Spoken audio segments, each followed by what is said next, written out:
The 24-hour survivor loop, a symbolic breakdown of narcissistic collapse. There is no metaphor that truly captures the experience post discard collapse. No comparison can do justice to the reality of a survivor's inner world. What we are dealing with is not mere heartbreak. It is not a difficult breakup. It is not even trauma in the ordinary sense. It is a symbolic annihilation of the self, a recursive, internally mirrored collapse, which unfolds minute by minute, second by second, inside a survivor who has become trapped in a feedback loop of their own destruction. This is what it means to survive narcissistic abuse, and this is what a single 24-hour period feels like. From the outside, it might seem like the survivor is simply grieving or ruminating, but what is actually happening is something far more severe, a structural breakdown of the affective self. The survivor is no longer operating with a unified ego. Instead, they are trapped in a non linear psychic structure where internal parts loop, regress, invert, and punish.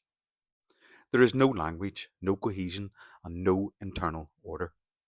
What floods the system is affect, unprocessed, unfiltered, and recursive. You do not think, you cannot narrate, you do not sleep, you cycle. The affective feedback loop, fear to anxiety to depression to shame. The survivor's mind races, not in sentences, but in surges. What we witness is not a thought process, but an affective seizure. Fear of loss bleeds into anxiety about the self. Anxiety falls into depression. Depression becomes shame, and shame reactivates fear. This is the loop, and it does not stop. The survivor is no longer speaking to themselves as a subject. They are being spoken to by an introject that has taken root in their psyche, using the voice of the abuser, delivered with cold empathy and affective withdrawal. Idealization in reverse, mourning the fantasy, not the person. The pain is not rooted in reality. The narcissist was never who they claimed to be. The relationship was never safe. But the survivor is not grieving truth. They are grieving symbolic longing. What dies in them is not the partner, but the redeemer they thought they had come to save them. They mourn the fantasy and are obliterated by its loss. This is what MPIT defines as reflexive, mirrored, psychic inversion, or MPI.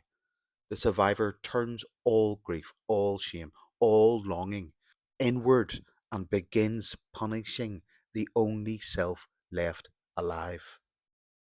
From morning dread to nighttime collapse, survivor wakes not with peace, but with a jolt of dysregulation. Within seconds of consciousness, a low level hum of anticipatory fear is already present. There is no thought yet, just affect. The first 30 minutes often involve pacing, sweating, and checking devices for signs of life. Not from the survivor, but from the absent narcissist. This is the contact seeking loop, a fragment of the shared fantasy still looping. By hour one, affective states cycle rapidly between fear, anxiety, shame, and worthlessness. There is no reflective thought, only pure reactive neuroception. The survivor is not thinking about the past, they are feeling its reoccurrence. This is not memory, but symbolic reliving. Through the mid morning compulsive scanning, behaviors dominate. They may look like rereading texts, checking timelines, or imagining responses to imagined conversations. The internal world is saturated. Affect has no outlet.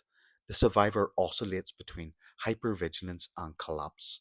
Panic attacks are common, as are pseudo psychotic derealization events.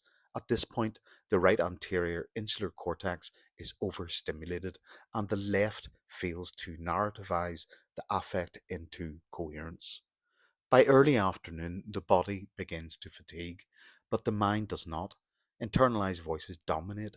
The inner critic and narcissistic introject speak louder than the survivor's own thought. Ego defenses begin to fail. Disassociation, withdrawal, and self splitting occur in rapid sequence. The survivor becomes multiple within themselves: mute child, critic, redeemer, and shattered self. By early evening, a period of false calm sometimes appears. This is not integration, it is numbing. The pseudo false self may re engage social media, write long unsent messages, or rehearse arguments in their head. They may even cook, clean, or perform daily tasks. But all action is performed by the inverted self, the one who appears fine while crumbling. As night sets in, emotional flooding returns. Memory fragments loop, dreams, real events, and confabulated fantasies all collapse into a singular mental reel. Grief transforms into rage and then into despair, then into self loathing. Sleep becomes a battlefield. Intrusive thoughts arrive. Sleep, if it comes, is fractured, anxious, and filled with symbolic nightmares of abandonment and annihilation. And then the cycles begin again. The narcissist has long moved on, but the survivor left energetically inverted, trapped in this cycle alone, collapsing into meaningless. Let's go over the affective states. So the morning begins in a borderline affective state. The primary defenses here are idealization of the abuser and denial of one's own pain. The internal narrative is one of panic and regression. The survivor seeks rescue from the narcissist, from themselves, from anything. Midday shift towards neurotic affect. There is shame, cognitive confusion, and failed attempts to self narrate. This is where repression, projection, and reaction formation begin to surface. The survivor may argue with imagined figures or reframe the abuse in a more palatable light to survive. Afternoon brings psychotic microfracturing, ego defenses collapse. The mind may experience derealization, hyperreflexivity, or even transient psychosis. Symbolic meaning blurs. The narcissist's voice may engage in the survivor's internal monologue. The sense of self fragments into archetypal parts.